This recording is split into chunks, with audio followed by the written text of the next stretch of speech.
This is Eric Mwatha with Mwatha.com going into the week of March the 19th, 2012. Let's take a look at what the Dow is doing here. If we take a look at the 3 weekly chart for the Dow, we see that we are breaking out of what seems like a cup and handle formation there. And we see that the market had settled down for about 4 weeks, two weeks of rest and breaking out on the fourth week. So we have a week number 4 breakout, which is taking the Dow above breakout levels of 12,982. So this is a very powerful breakout. Even though the market is extended on some fronts, this breakout is one we really need to pay attention to and not really assume that the next leg is definitely down. This market could push higher step by step, even with pullbacks along the way. Very powerful setup here, especially just given the fact that we had 2 weeks of rest and now you see this Dow blasting to new 3-year highs. If you take a look at the Dow again from a weekly chart, and this is being a 1-year weekly, now you see that this 1-year weekly chart showing us definitely that there is some type of cup and handle formation here. We made a high here about 12,982, settled down for 2 weeks, 1 and 2, and then we came back and took out this level here. Just let's say call it about 13,000. That's a very powerful setup. It's one that we cannot ignore as traders. We have to find ways to take advantage of that, and really you have to play quality breakouts in sectors that are breaking out to multi-year highs. So find leadership sectors and you want to play the breakouts in those particular sectors. If you take a look at the S&P 500, we cracked 1400, and we also see that the market had been trying to break out here above 1363, and was finding it difficult. So we're consolidating here, and then we had this powerful blast, very strong breakout here as to again 3-year highs on the S&P 500. You can, as a trader, especially if you're looking for momentum, this is the ideal market. Now if the market finds a wall somewhere, and then you have to pare down your aggressiveness, but this is a one market that you really have to be aggressive until you start seeing market really pull back and break some critical levels. As of now, if you're a bull, this is a perfect scenario for anybody wishing to see this market power to the upside. If you take a look at the QQQ, this is week number 11. In fact, throughout the since January of 2012, we have seen back to back to back to back to back to back to back to back to back to back positive closes. We have not seen even one down week as far as the QQQ is concerned. So definitely one way of looking at this is a powerful breakout.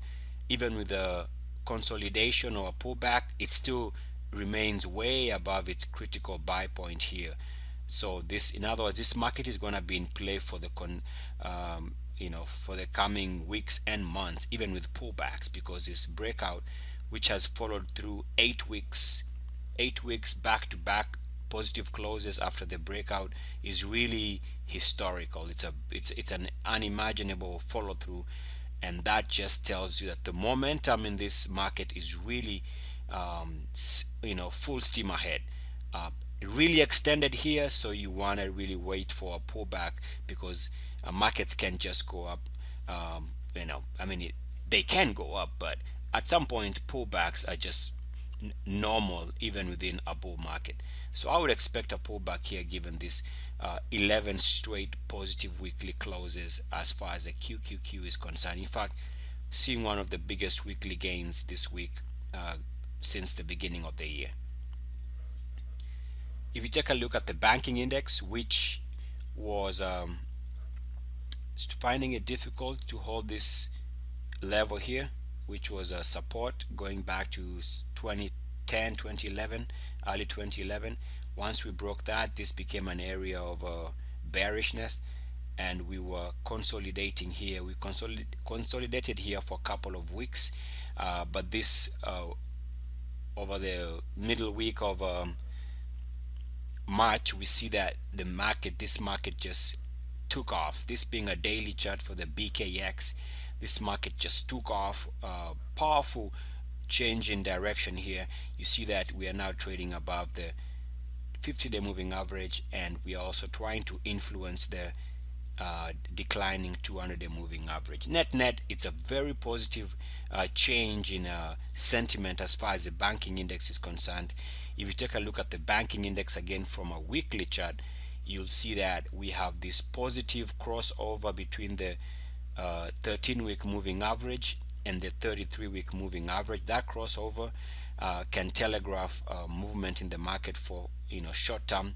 So right now we see that if you take the highs going back to 2008 on a weekly time frame, take the highs and draw a straight line, you see that what was looking like could be resistance here has been negated, and now we see this market blasting out of a range. That's a very powerful setup. You have to be careful not to just go ahead and short this market, even though I see that it's now back to this what would be called if you take this breakpoint, which is somewhere around here, that breakpoint coincides with where it's trading at right now. So this could be an area where we see that there could be highs in the banking index after this big almost 9% gain, 9% gain, weekly gain for the banking index. That could be also telegraphing a pullback is due in this market. But for now, powerful breakout. You really have to be careful here if you're looking to short, because this is one of those setups that could slowly over time with pullbacks see this market moving even higher.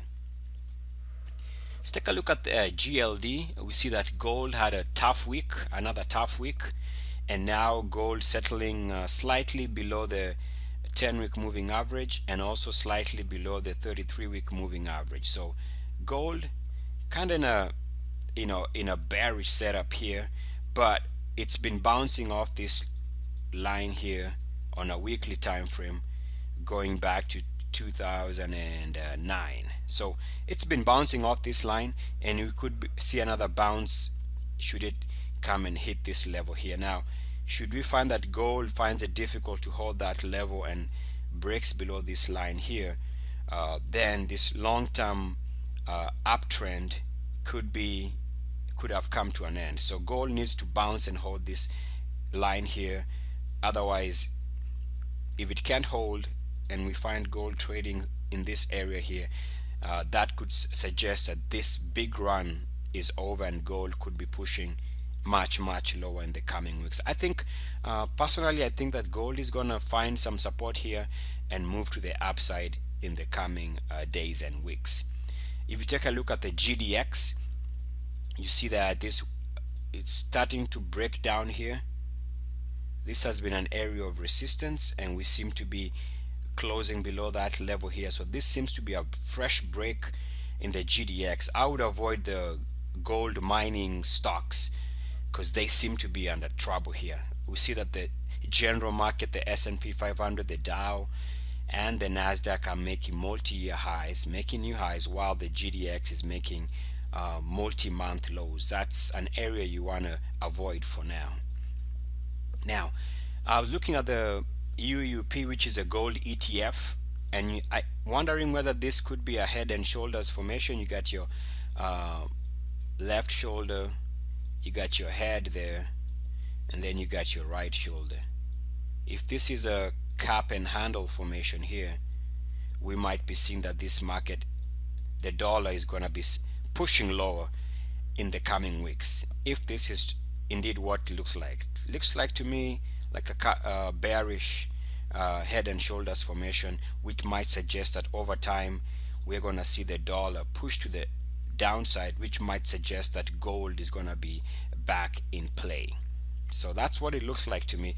And another reason why I think gold might be back in play is because if you take a look at the DZZ, which is 2 times short gold, DZZ 2 times bearish, uh, gold, you'll notice that it's still trading below the 200-day moving average, even though gold is pulling down, and it's very close to a declining 50-day moving average. So this is one that moves inverse gold, and yet it's not showing a lot of strength. Also, if you take a look at the RSI, you'll notice that the RSI for this instrument always seems to stall in this area here.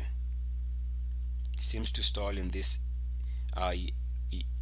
green shaded areas. Every time we stall around that level, like we had stalled here, corresponds with that high, which meant that as this instrument came down, gold rallied.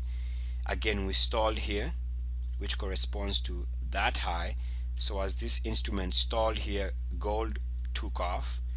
We stalled here again, which is that level there, so means this instrument makes a high, gold takes off. Remember, this instrument is inverse the gold, and also recently it rallied to that level and stalled again, and gold found a low, and gold was back in play again. So we see that we are stalling around this level here, which is this level here, which might suggest that around here this instrument is going to go down, and the GLD is going to be pushing to the upside. That's what it seems like to me when I look at that daily chart. Now, here are some of the sectors in the market that look to be very strong, sectors in the market where you'd like to find some representation in your portfolio because they are making multi-year, multi-month highs, and I'm going to go through them quickly, but these are powerful sectors in the market that are showing tremendous strength. Take a look at the aerospace and defense area as seen by the ITA ETF, which is breaking out on a monthly chart to multi-year highs, highs not seen since 2008. That's one area you can take a look. The IYH, which is healthcare ETF, making all-time highs since 1999. So this is one area of the market you really need to find some ideas that are breaking out. Healthcare space looks very powerful right now with these multi-year highs. Take a look at the insurance sector, again working on a month number 3 of a monthly breakout, making again another multi-year all-time monthly closing highs right now. So the insurance index, take a look at that sector because that seems to be another leadership area in the market. We've been talking about the retail index, or the retail space. You find that the S&P 500 retail index is making an all-time high, working on month number 3 since it broke out to all-time highs. So this is another leadership area in the market where you need to find some ideas. Again, we see that IYR, the real estate market, is also making multi-month, pushing to multi-month, multi-year, almost 3-year highs, with the IYR breaking out here above 60.93. Again, the XHP, which is working on a monthly breakout. We've been talking about this very powerful breakout on the XHP. So you need to find some representation also in the home building sector. So even though the market is looking strong, don't forget the semiconductors as seen by the SMH also making highs not seen since late beginning of 2002. So you see a almost a 10-year, a decade-long breakout here on the SMH, breaking out very close to 10-year highs. So take a look at this instrument here, multi-month, multi-year, one decade long breakout on the SMH. So the semiconductors might be a space also that might be moving high in the coming months. But one of the reasons why you really have to expect a pullback in the market is because the QQQ is on an 11-week run, positive closes for the last 11 weeks. There is a pullback due in this market at any point. This is Eric Muada with Muada.com. Good luck, peace, and blessings.